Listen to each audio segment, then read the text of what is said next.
everybody. Good night to everybody out there. God bless to everybody. Now, what I really want to get on is the fairness in life. And my main point is what I mean in the fairness in life. I'm talking about what's been really going on in the NFL draft. Because this is where we're going to take it outside of sports. And we're going to talk about the real life part of this. You know, sometimes people like to look at the circus but don't like to see what's really going on behind the scenes. As long as I've been knowing, as long as I've been watching sports or even playing any sports, there's always something going on in the background that you may know or that you may not know.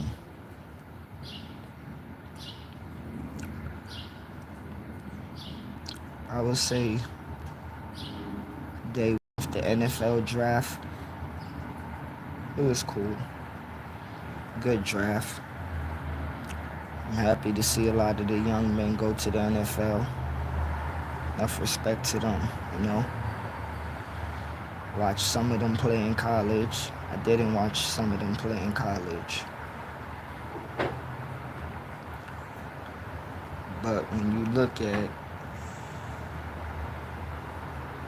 what's going on with Shedeur Sanders, we could talk about football. We could talk about real life. They took it outside of football. And they went into his life. Now, out of all the teams in the first round,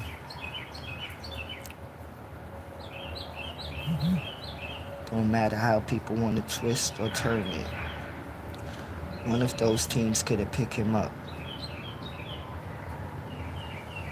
They didn't. And many people that was watching football that got a heart that's real, they said, okay, something is not right.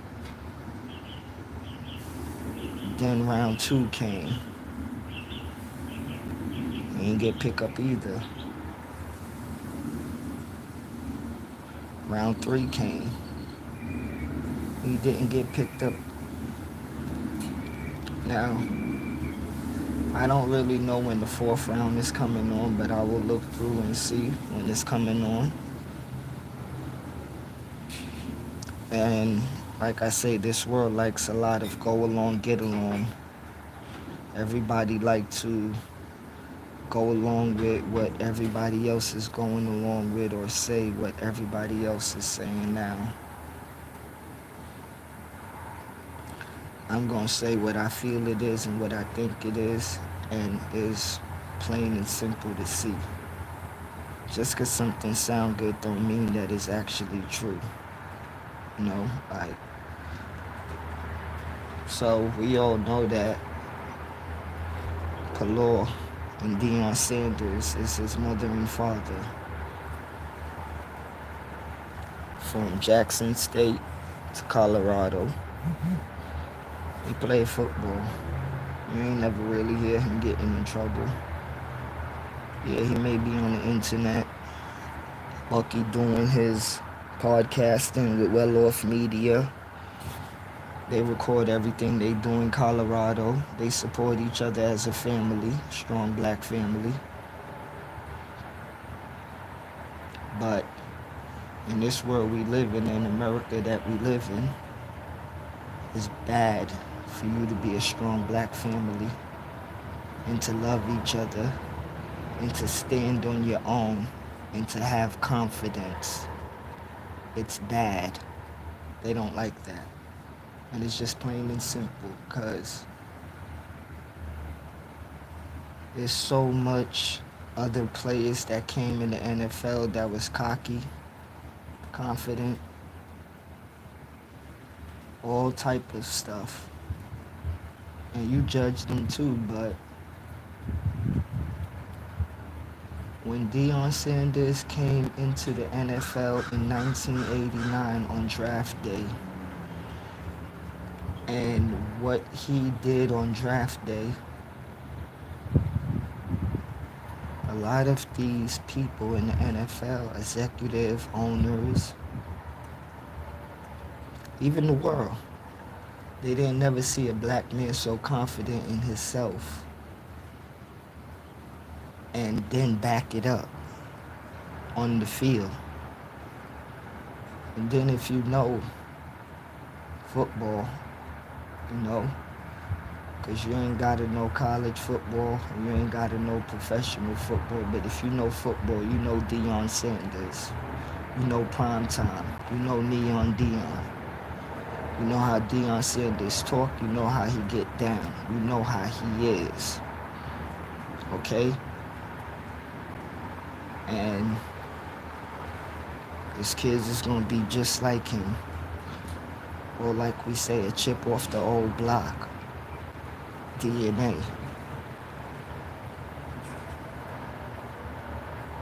There's many different things that they want to nitpick about this young man, of saying he's cocky, he's confident, he's bashful. But I could name 2 players in the past, 15 years in the NFL.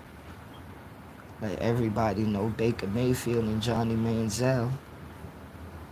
They got in, look at all the trouble Johnny Manziel got into in college, but he still got drafted in the NFL.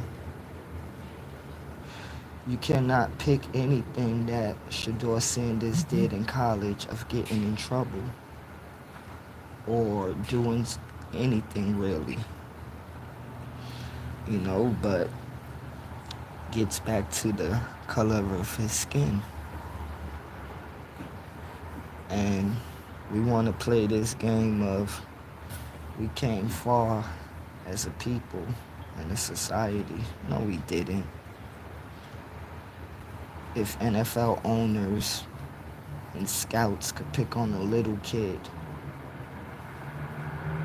okay, because what they're doing and what they want to do to him is break him physically and mentally and spiritually. But for people out there that got real hearts and real souls and real minds, you need to speak up about it, build the young man up, because it's not about him only. It's about everybody that they want to control. This is like Game of Thrones. They want Shedeur Sanders to bend the knee. They want him to bow down. And you have to understand that this is not about him only. It's about all of us. It's about many other black men and black women, young black men and women that want to be in these professional leagues. They would break them. And this is what they're trying to do to him. And I think people like Cam Ward, Travis Hunter, Daniel Gabriel, Jalen Milroe, a lot of the people that got drafted in the first round should speak up for him. Because if you're his friend or you're his so-called friend, people that played in college with him need to speak up for him. Many adults are speaking up for him, but his peers need to speak up for him. Because it's plain and simple that a lot of people don't want to see him in the NFL, and it's so sad what they're doing that they have to make up other excuses. When is it going to be over for you not judging us as black people? Let us be us. Stop trying to fix us into your system. Stop trying to fix us into being who you want us to be, and let us be who we are. Because I'm telling you, whatever team picks him, he better ball out and continue to be who you are. Don't break or don't even bend. Continue to be who you are. Because that's the thing. They'll embarrass you. They'll put you out there, make the world laugh at you. And even your own people laugh at you, and you'll be out in the ocean by yourself on a boat trying to paddle back to sea. You know? You'll be trying to paddle back to sea where it's home. And you wouldn't be able to find yourself. And that's what they're trying to do right now. They're trying to break him. But he got a strong support system behind him.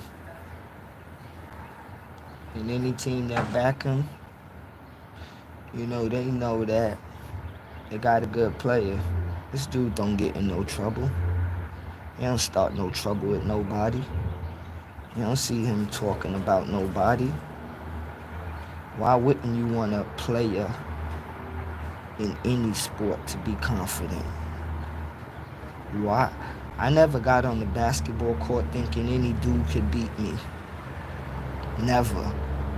Never. And I never will. I don't care if it's Michael Jordan. I don't care if it's LeBron. R.I.P. Kobe. And that's my confidence level. I don't care who it is in that court. You just a man, or you breathe just like me. I ain't supposed to be confident in myself. I'm not supposed to be confident in my game.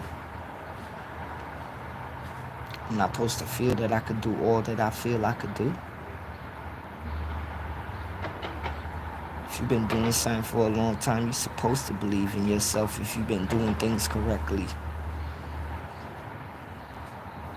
If you're a basketball player and you practicing in the gym all day, every day, ain't nobody could tell you how you play. You know your game up and down. If you're a quarterback slinging that ball, you know how you throw that football. You know how you throw that football better than they could examine you throwing that football. It's the difference between looking at somebody doing something and that person doing it themselves. It's two different. So, and the other players that's supposed to be from Colorado, I ain't really see none of them, like Will Shepard, Jonte Webster, and Jimmy Horn Jr. I ain't know the NFL was really mad at Prime like that, and you know, but you got to know, man. We live in a world where being truthful ain't good, and like telling lies and being deceitful is good and great. You know, hiding your hand is good. Being evil is good. You know, let the young man shine, man. Let all these young people shine.